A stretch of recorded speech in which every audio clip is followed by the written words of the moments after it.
You're listening to the 49 Carats Podcast, a 49ers Goldmine production with Stephanie Sanchez.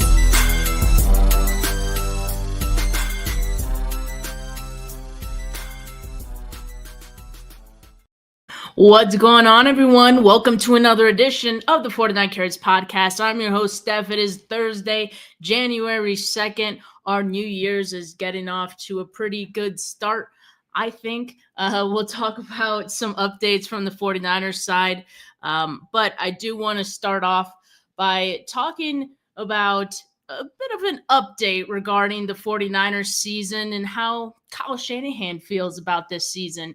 I did already mention on the show that Tim Kawakami spoke with Jed York. Jed York confirmed that both Kyle Shanahan and John Lynch would be back next season. Of course, that is no surprise. It seems like they're in it for the long haul. And yesterday I talked about John Lynch and how he vows to fix the team. Well, we haven't really heard much from Kyle Shanahan as far as what he thinks about this season in terms of his head coaching job, I guess, and how he's done. So Grant Cohn went ahead and asked him yesterday. I'll let you guys hear what he had to say. Are you frustrated with your individual performance this season, or do you feel like you controlled the things you could control? I don't understand how to answer that question. I work as hard as I can at my individual performance. So I'm frustrated with our season. I'm responsible for everything. So I think you can figure that out. That's very much a Kyle Shanahan response.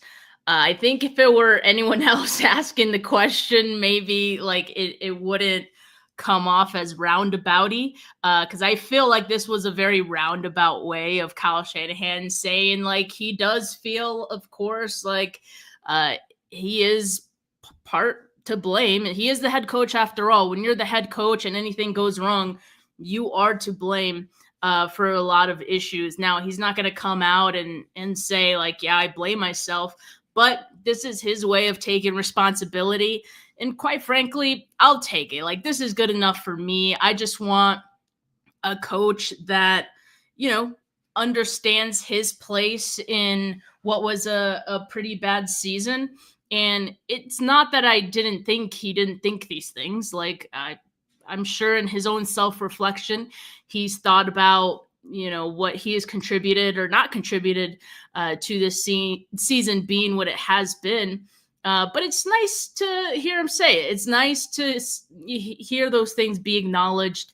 It does give me a little bit better hope for things to be turned around. You know, if someone isn't willing to face their issues or things that they caused, it's probably unlikely that they're going to be able to then change those things. So I think it's a good sign that at the very least, you know, Kyle does know his place in this 2024 49ers season. And so hopefully, just like, you know, John Lynch, he is on the same page with the root causes of that and how they can move forward and fix those going forward, because I think they are going to need to be on the same page on how they, you know, retool this team. I don't want to say rebuild. It's just the easy word to use, but retool, I think, is the happy medium word. Rebuild is kind of like building something from the ground up. So yeah, I kind of feel like, I don't know what you guys thought about that, but it was just nice to hear. I don't think it's anything more or anything less than that. But you know, we hadn't really gotten that, so I thought it was good.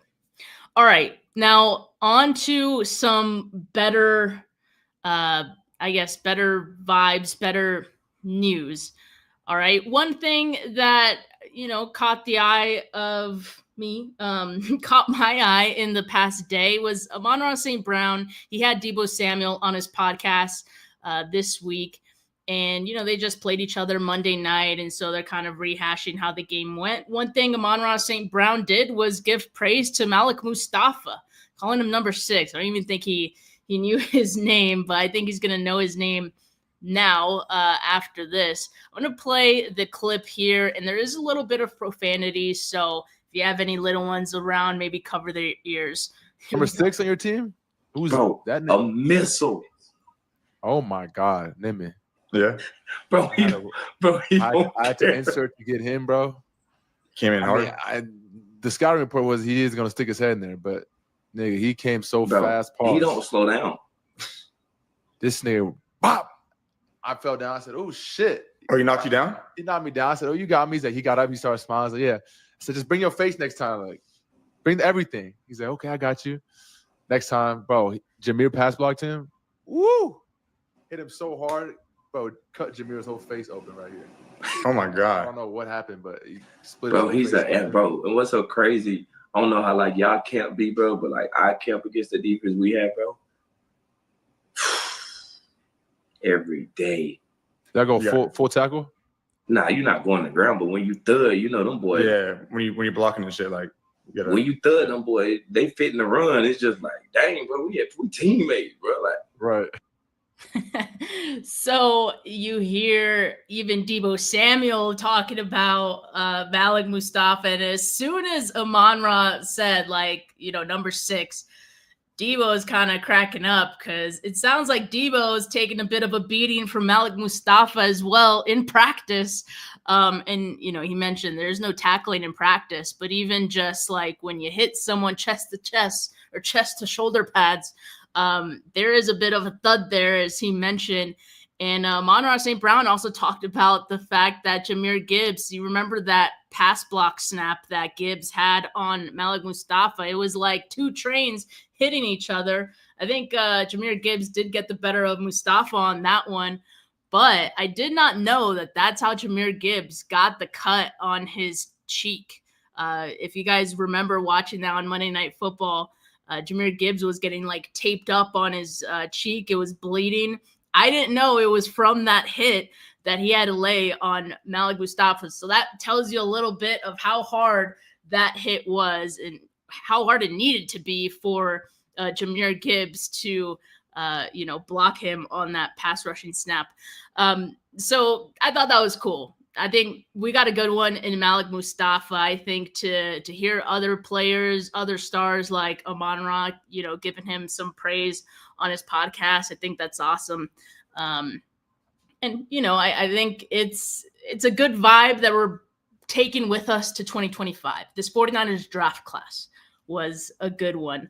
Another thing that I wanted to share, we spoke about it yesterday with Rob at the end of the show, but this is another thing. This is better vibes, all right, already in 2025. Charvarius Ward welcomed his baby boy, Charvarius Mooney Ward Jr., on the 28th of December. That is why he missed the game on Monday night. Him and his partner were celebrating the birth of his baby boy. So this is huge, very heartwarming, especially given that, Ward lost his 1-year-old daughter not too long ago, earlier in the season. And so it's great that he has, something to be happy about once again, with the birth of his baby boy. So congrats to Mooney Ward. This is awesome. Another bit of good vibes. Matt Barrows yesterday said he saw Brandon Ayuk and Ronnie Bell having a 3-point competition in the locker room. And, he mentioned his knee looked pretty good. Looked like it was in pretty good shape. I have to imagine if you're partaking in 3-point shooting competitions in the locker room, the knee's probably holding up. Not too bad. So to me, I think that's a good sign. I'm going to take it. I'm going to take the good vibes from this. This is awesome for 2025. This is awesome for Brandon Ayuk. Probably not the first thing I would be doing, or even the first, second, third thing I'd be doing after, ACL repair. But hey, I mean, this is a good sign. And yeah, Hines asking, wait, Ronnie Bell's back. He was signed back to the practice squad shortly after they waived him early in the season, like some weeks ago, maybe a month or so ago. So yeah, Ronnie Bell is back. He will not be denied. All right, I think I have one more. Well, the one more is the Pro Bowl. We got some news on the Pro Bowl, and I know it's like, nah, who cares? We do know the 49ers will actually be there this time, as they're not in playoff Super Bowl contention.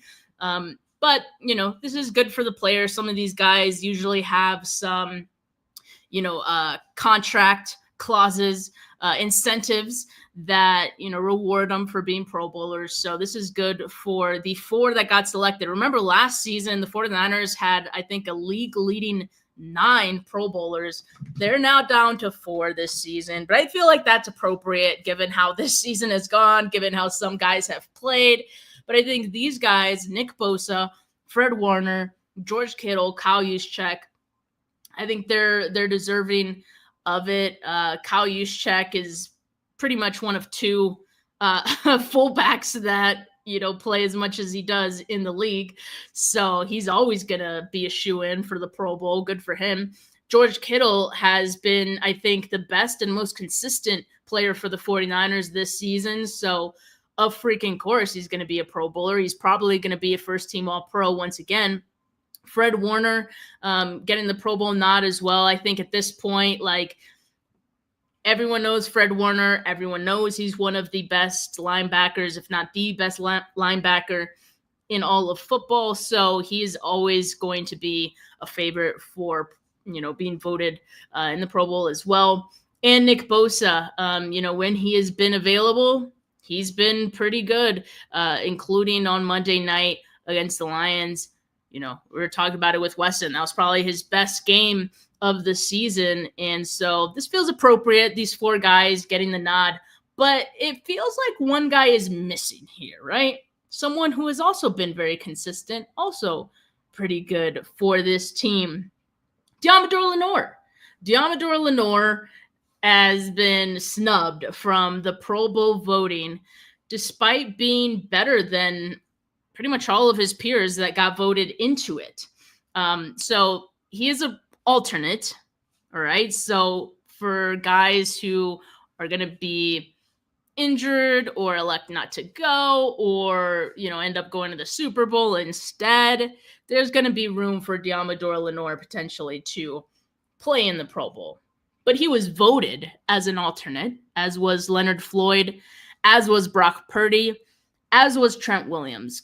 For a second, can I talk about how cool it is for Trent Williams to still be voted as a Pro Bowl alternate in a season in which he barely played? They couldn't even find a better tackle than Trent in, the 2, 3, 4 games that he played this season. So that's cool for Trent.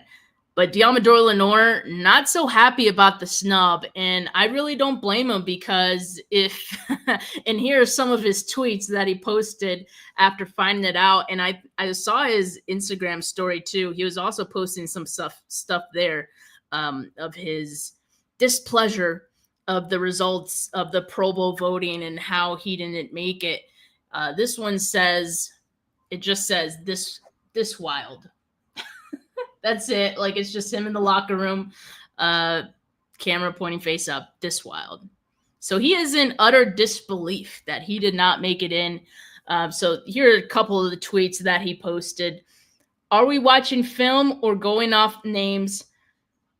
Not close. And then he posted another one. Don't ever let them tell you draft status don't matter.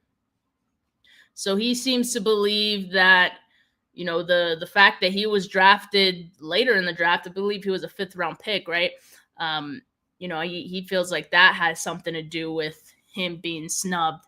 And, it could very well be true. I mean, we talk about the Pro Bowl being a bit of a popularity contest, right? So, Lenor clearly flying under the radar for a lot of voters. Who votes for the Pro Bowl, actually? Because, a lot of people complain about Pro Bowl voting and say oh, it's a popularity contest. Pro Bowl is a joke. This sucks. Do you guys actually vote?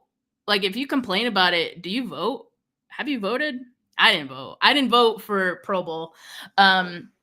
So, if you think it's a joke, why don't you vote so players like Lenor can actually make it in if you care that much? But anyway, Yeah, he didn't make it through. I think if the 49ers probably had a better season, there'd be more eyes on the 49ers, and thus would be more eyes on Lenor and what he's done this season. But also Lenor has had the kind of season that does typically fly under the radar. He hasn't been getting a ton of turnovers, which usually is like the head turner when it comes to, DBs. Like that's what people look for. Who has the most interceptions? Who's forced fumbles? Things like that. Who's made the most tackles? Like just dumb stuff, right? That's what people who vote typically look at. What Lenor has been the best at this season has been things that people don't typically pay attention to unless you're a fan of that team. Like you wouldn't even notice Lenor in a football game most of the time, which is a good thing for a corner.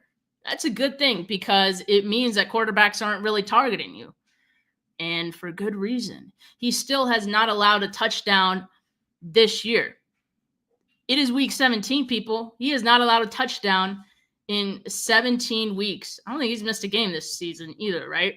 So in 17 weeks, no touchdowns allowed. If you look at his peers, what they've done this season in comparison, Jalen Johnson is allowed 2 touchdowns, allowing a passer rating of 82.6. Byron Murphy, he has allowed 4 touchdowns, allowing a passer rating of 78.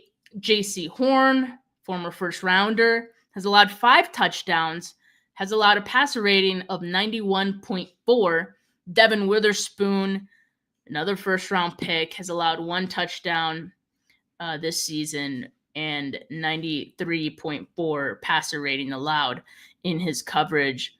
Lenor, on the other hand, the passer rating he's allowed, 72.6, still better than all of these guys. And also, again, no touchdowns allowed. So, again, those are the things that people aren't really going to notice. Like, what Lenor has done isn't flashy, but it's been just as impressive, if not more impressive, than what some of these other guys have done. So it is, I get the frustration from Lenor, and I get why, he sounded off with that tweet to say, are we watching film or what? Because it doesn't make too much sense in that case. And Leon Sandcastle in the comments says Pro Bowl only matters for contracts.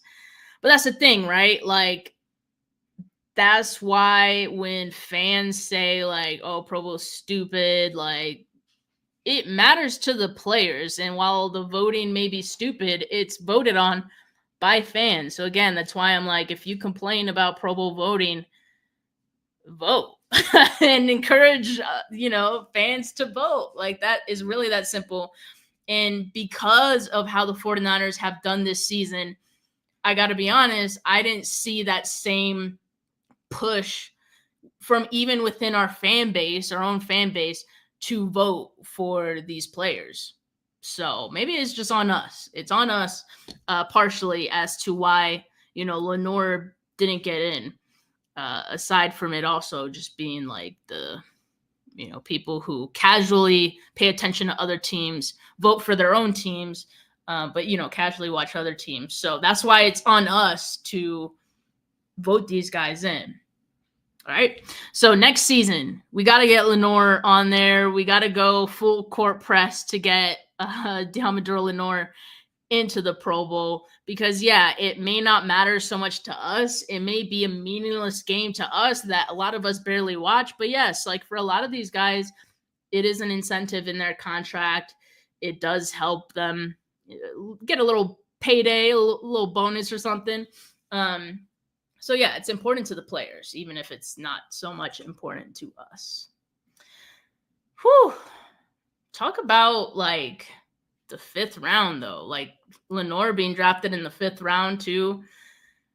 Man, the fact that is it this season that we don't have a 5th round? Yeah, it's 2025 that we don't have a 5th round pick. Like, should we be concerned?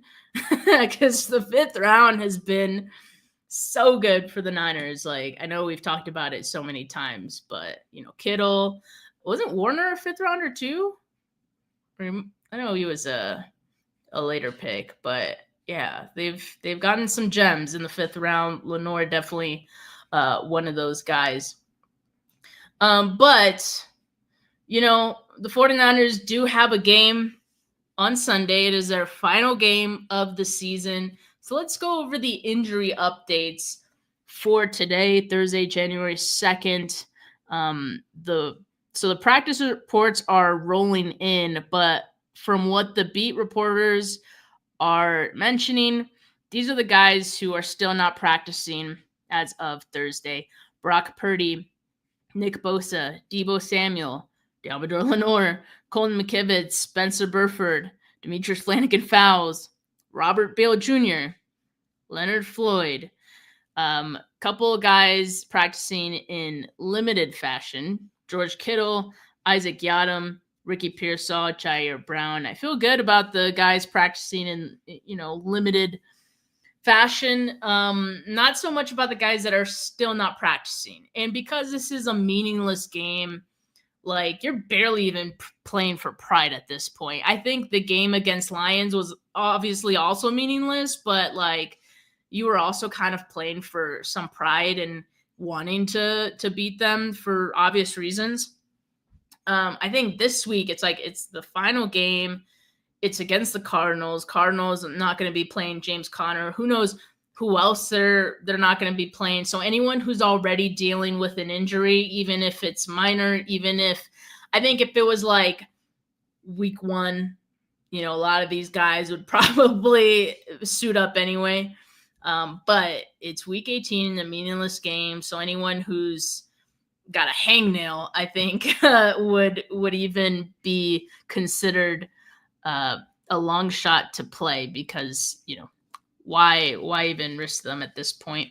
So we'll see. We'll see what it ends up being. At the same time, you do have to play most of these guys anyway because you can't sign a bunch of guys off the street for one game. So we'll see what the 49ers do and who is out for Sunday. But it seems like for the most part, it's going to be a lot of key players out potentially. If Deebo is out, maybe we see more Jacob Cowing. Ricky Pearsall is on the injury report, right? Illness and chest injury, but he's limited. So I do think Ricky Pearsall is going to play. How about we see Ricky Pearsall? How about we see Juwan Jennings? Juwan Jennings, by the way, 77 yards needed to reach 1,000 yards this season. I want to see him get it. I think he could get it.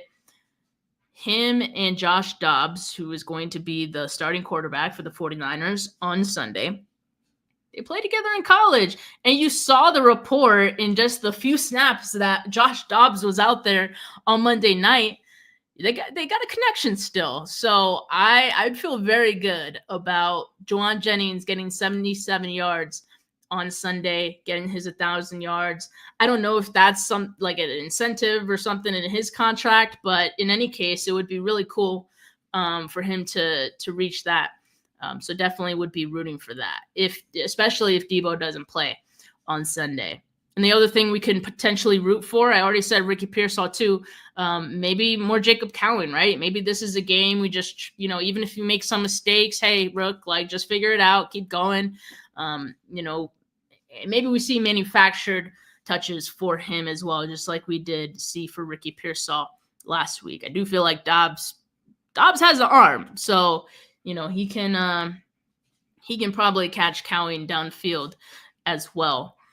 So yeah, I mean, should be an interesting game in any case. Hopefully the 49ers could beat them because the loss, I believe, was it in week 3 or it was early in the season, right? That one really bothered me. It really bothered me that the 49ers lost, as did a lot of games this season. But that game and then the game against the Rams, it just really felt like we should have had those. More so than others this season, especially it being a division game. 49ers just need to win this game just so we can end this season on at least a positive note. And yesterday on the show, I talked about the draft pick implications for the 49ers. So if you are rooting for the 49ers to win on Sunday, which I think majority of us will be, the best pick they can get if they win is pick 12. So they can pretty much end up between pick 12 and 14 if they win. If they lose, they pretty much clinch the 11th overall pick in the draft. So if they lose, 11 is theirs. But if they win, they could get 12, they could get 13, they could get 14. And it really depends on the outcome of the Cowboys and the Colts game. So if you want the 49ers to win and you want them to get the 12th pick in the draft, so you want to have your cake and eat it too. You want the 49ers to win. You also want them to have the lowest possible draft pick. That would be pick 12. You are going to be rooting for the 49ers, obviously, the Cowboys to beat the Commanders, and the Colts to beat the Jags, all right? So that's your rooting guide for Sunday. And hopefully we see that. I mean, I don't know. I don't know how much faith I could put in the Cowboys, and I don't know how I feel about rooting for the Cowboys, but for the 49ers to get pick 12 and win, I'd be pretty happy with that. So that is our rooting guide for Sunday. All right, that's it for today's show. Let me just see if I missed anything on Twitter, because there's a couple of pressers going on at the moment. I don't think there was anything of note that was said. I will be going live again at the top of the hour for the YouTube viewers. I'll be going live with Mariah, the Two Goats show. So make sure to check that out.